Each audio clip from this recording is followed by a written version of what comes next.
ఏమండి, ఇల్లు అని విధాలా బాగుందా? ఇంత పెద్ద ఇల్లు తక్కువ రెంట్ కంటే ఎంతో భయపడ్డాను.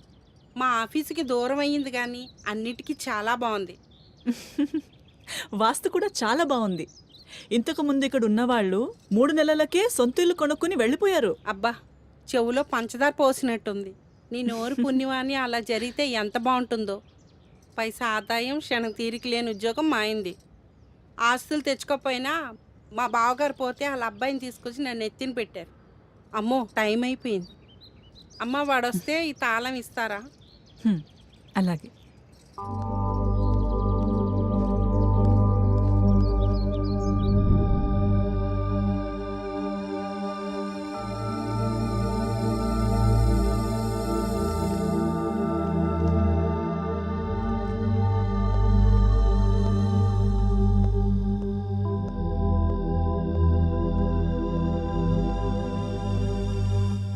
ఏయ్ కౌశిక్,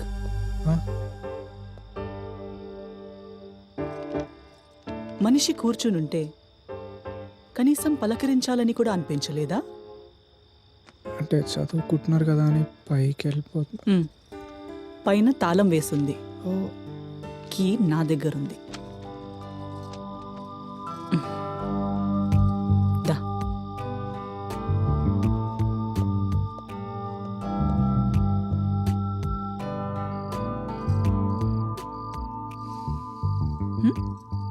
దా, కూర్చో. ఇంటర్వ్యూ ఏమైంది? అది ఫెయిలా? ఇది ఎదురొచ్చింది ఇంటర్వ్యూ ఫెయిల్ అయిపోయాను అనుకుంటున్నావా? అయ్యో అదేం లేదండి, మీరు ఎదురొచ్చినందుకే కనీసం ఫైనల్ రౌండ్ వరకు వెళ్ళాను. పోగొట్టుకున్న ప్రతిసారి మనం బాధపడతాం, కానీ దేవుడు మనకు ఇంకా బెటర్ ఏదో ప్లాన్ చేస్తుంటాడని గెస్ చేయం.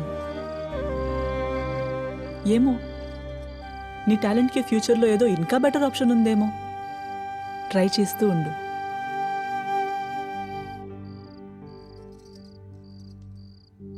ఏమి తప్పు చేయలేదని మనకి తెలిసినప్పుడు తలదించుకునే అవసరం లేదు. చూడు, నవ్వితే ఎంత బాగున్నావో. మరెందుకు ఎప్పుడు డల్గా ఉంటావు? మొహం ఏంటి అలా అయిపోయింది? ఏం తినలేదా? అంటే అది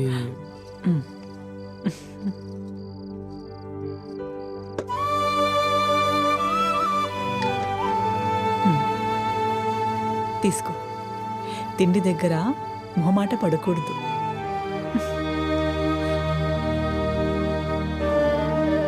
బీ థ్యాంక్ఫుల్ టు ప్రాబ్లమ్స్. అవి జీవితాన్ని ఎలా బతకాలో నేర్పిస్తాయి. అవును, ఏంటి నేను పూజ చేసేటప్పుడల్లా గుడ్లప్పగించి నన్నే చూస్తుంటా? అయ్యో అదేం లేదండి, అంటే మిమ్మల్ని అలా చూస్తే మనసు ప్రశాంతంగా ఉంటుంది. ఇక చూడనండి, సారీ. ఏం పర్లేదు, నీ మనసుకి బాగుంటే అలాగే చెయ్యి.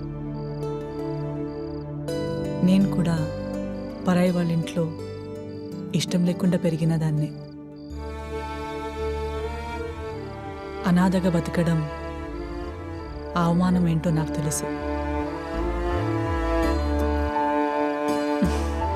మీ పిన్ని బాబాయ్ వాళ్ళు మంచివాళ్లే, కానీ కాలంతో పాటు అడుగులు వేస్తున్నారంతే. వాళ్ళ నుంచి అంతకన్నా ఎక్కువ ఎక్స్పెక్ట్ చేయకు. I understand your feelings. Thank you అండి. ఎందుకు? చూసుకోవచ్చానందుక? అదేం కాదండి. చూడమన్నాను కదా అని మరీ కొరికేసేలా చూడకు. పెళ్ళైన ఆడవాళ్ళని మరీ అంతలా చూస్తే బాగుండదు తెలుసా?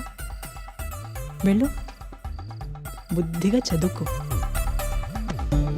లైఫ్లో సెటిల్ అయితే ఏం కావాలన్నా చేసుకోవచ్చు. ఏయ్ ముద్దు. కీ లేకుండానే తాళం తీసిద్దాం అనుకుంటున్నావా?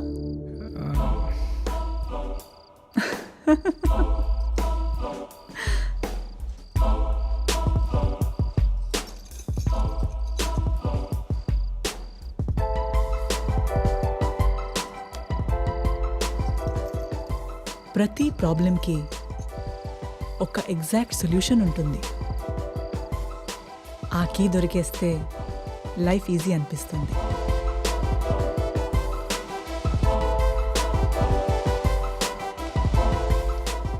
క్లాస్ పీకానా? మళ్ళీ పిలిచినా రావేమో. ఇలా స్నేహంగా మాట్లాడితే విని చాలా రోజులైందండి. మీరు ఎప్పుడు పిలుస్తారని వెయిట్ చేస్తూ ఉంటాను.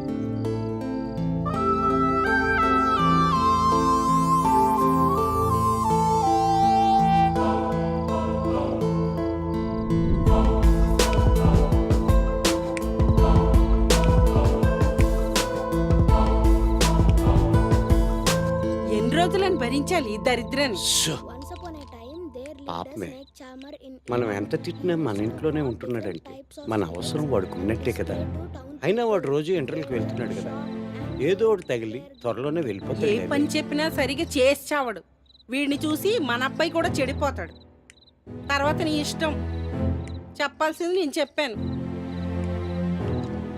ఊరుకోవే, వింటే బాధపడతాడు. పద. ఉమ్.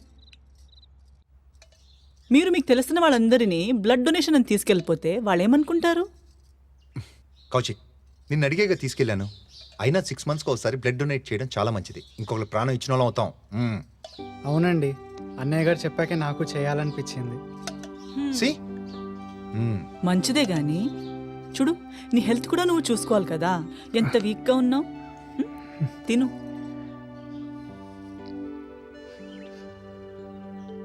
ఏంటిలా దిక్కులు చూస్తున్నావు? భోజనం నచ్చలేదా? ఏయ్ కారంగా ఉందా? ఇలా ప్రేమగా వడ్డిస్తే తిని చాలా రోజులైంది. దానికేం భాగ్యం. నీకెప్పుడు తినాలనిపిస్తే అప్పుడు రా.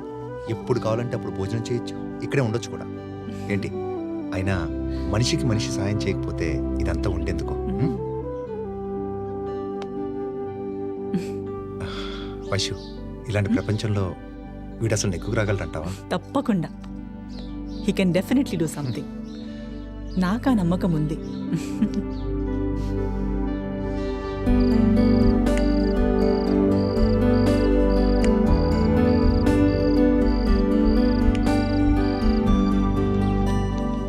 నీ ప్రతి ఇంటర్వ్యూలో పబ్లిక్ స్పీకింగ్కి చాలా తక్కువ స్కోర్ వస్తుంది. ఎందుకని? నాకు కొత్త వాళ్ళని చూస్తే భయం మేడం. వాళ్ళకంటే నేను తక్కువ వాడినేమో అని. లో సెల్ఫ్ ఎస్టీమ్ వల్ల. విన్స్టన్ చర్చిల్ తెలుసా? ప్రపంచ యుద్ధం టైంలో ఇంగ్లాండ్ పిఎం. చాలా గొప్ప ఒరేటర్.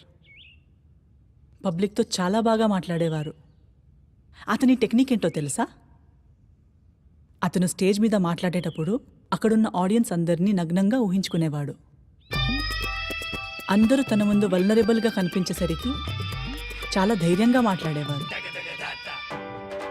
నువ్వు కూడా ఒకసారి ట్రై చేయి. చాలా కాన్ఫిడెంట్గా మాట్లాడగలవు.